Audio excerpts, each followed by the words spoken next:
Welcome to the Beautiful Voices. Today, we're looking at a truly extraordinary piece of history. It's one of those stories that really reminds us of the profound impact just one single person can have. Have you ever wondered what happens to light when the world turns completely dark? And I don't mean the darkness of night. I'm talking about the darkness that human beings sometimes create for one another. Part 1. A world with closed doors. Just imagine being 8 years old. The ground beneath your feet is completely frozen. The skies above you are gray with smoke. You're thousands of miles away from everything you've ever loved. Your home is gone. Your family is gone. And everywhere you turn, doors are quite literally being locked in your face. In the early 1940s, as the world burned in the fires of the Second World War, thousands of Polish children found themselves in this exact shadow. They were orphaned, starving, and just entirely exhausted. They traveled through cold wilderness, through ice and dust, looking for just one place on Earth that would let them rest. But most of the world just looked away. Nations were afraid. Governments said, "We do not have space."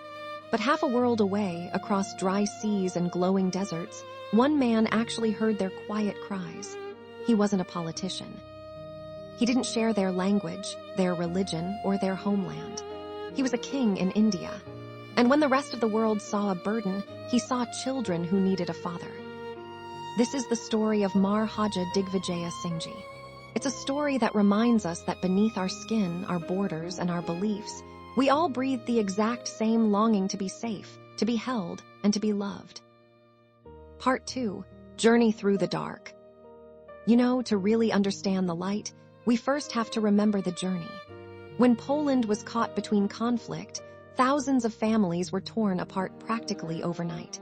Mothers held their children tight until their hands were physically separated. Fathers said quiet, painful goodbyes at train stations.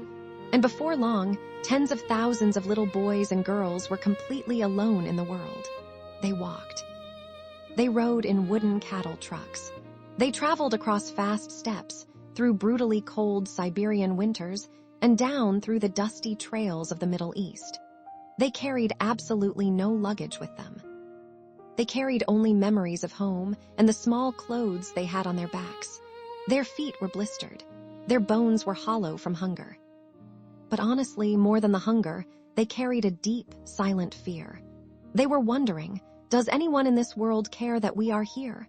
Ships carrying these young refugees sailed across waters, desperately seeking shelter from port to port. But country after country turned them away. The politics of war had really hardened human hearts. Eventually, a ship carrying hundreds of these exhausted children drifted toward the western coast of India, right into the Gulf of Kutch. The sea was warm, but the children inside the ship were trembling. They had absolutely no idea what was waiting for them. They spoke no Indian languages. They'd never seen palm trees or bright sunlight quite like this before. All they knew is that they were tired. Just so very tired. Part 3. An open door in Jamnagar. When the ship finally anchored near the shores of Jamnagar, the local kingdom was ruled by Maharaja Digvijaysinhji, Ranjitsinhji Jadeja. The people affectionately called him Jam Sahib. Jam Sahib was a man of quiet dignity. He was educated, gentle, and deeply connected to his land and his culture. A culture that had taught him a simple truth since childhood. Atiti Devo Bhava, which translates to, the guest is a reflection of the divine. So when he was told that British officials and international authorities were hesitating to let the refugees land, the Maharaja didn't ask about passports. He didn't ask about their religion. He didn't even ask where they came from or what language they prayed in. He simply said, "If the world will not take them, my kingdom will." And he actually walked down to the harbor himself. Just imagine the scene through the eyes of one of those Polish children. You step off a boat into a strange, warm land.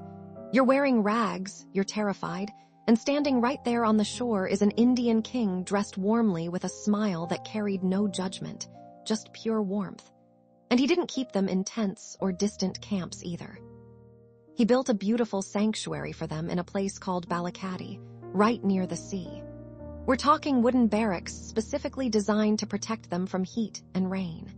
He brought in Polish teachers so they could continue learning their own language and reading their own books.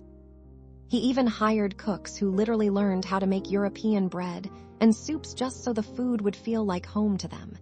He made sure they had sports grounds, theater stages, and quiet places to heal. Part 4. Children of Jamnagar. On one of the very first evenings after the children settled into Balakati, the Maharaja came to visit them. The children stood together, quiet, uncertain, and incredibly shy. Jam Sahib looked at their tiny faces. These were faces that had seen far too much sorrow for their young years. He stepped forward, looked right into their eyes, and spoke words that would basically ring across history. He told them, "You are no longer orphans. From today, you are the children of Jamnagar, and I am your father." And he didn't just say those words for comfort. He actually lived them every single day. When a child was sick, he visited the infirmary. During festivals, he celebrated with them. He remembered their birthdays.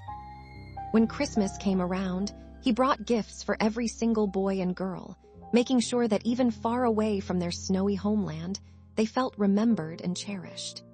The children actually began to call him Bapu, which means father. In their hearts and in their memories, he became forever known as Dabri Maharaja, the good Maharaja. In Balakati, the nightmare of war really started to fade away. The terrifying sound of bomb sirens was replaced by the gentle sound of ocean waves splashing against the shore. The cold stillness of fear was swapped out for the laughter of children playing soccer on green fields. For 4 whole years, while the rest of the world raged in conflict, this little corner of India remained a true island of peace, held together by one man's quiet kindness. Part 5. A legacy in the heart. When the war finally ended in 1945, it was time for the children to leave. They'd arrived as frightened strangers, thin and frail, but they left as healthy young men and women, carrying small jars of Indian soil in their bags, and a love in their hearts that time could never erase. Decades passed. Those children grew up, had children of their own, became grandparents. But they never ever forgot the king who gave them a childhood when the world had stolen it. If you walk through the beautiful city of Warsaw, the capital of Poland today, you'll find a small, quiet square. And standing right there is a monument. Carved onto it is the image of Maharaja Digvijaysinhji, surrounded by children. Nearby, there are even schools and streets named in his honor. So, far away from standard history textbooks, etched right into the soul of an entire nation, lives the name of an Indian Maharaja. He passed away in 1966, but he left behind a truth that humanity so desperately needs to remember today. He showed us that kindness absolutely does not require a shared language. Compassion does not ask for a passport, and love does not care what color your skin is or how you pray. Because when we strip away all the boundaries we build between us, we find only one race. And that's the human race. Part 6. The power to be sanctuary. Every single one of us has the power to be a sanctuary for someone else. We might not own a kingdom. We might not rule the land. But we can always offer an open heart, a listening ear, and a warm smile to anyone who feels lost in the cold. Thank you so much for spending these moments with us today, listening to the quiet beauty that really does still exist in our world. If this story brought a sense of peace to your heart, please share it with someone who might need a gentle reminder of goodness today. Take good care of yourself and take care of one another. Stay with beautiful voices.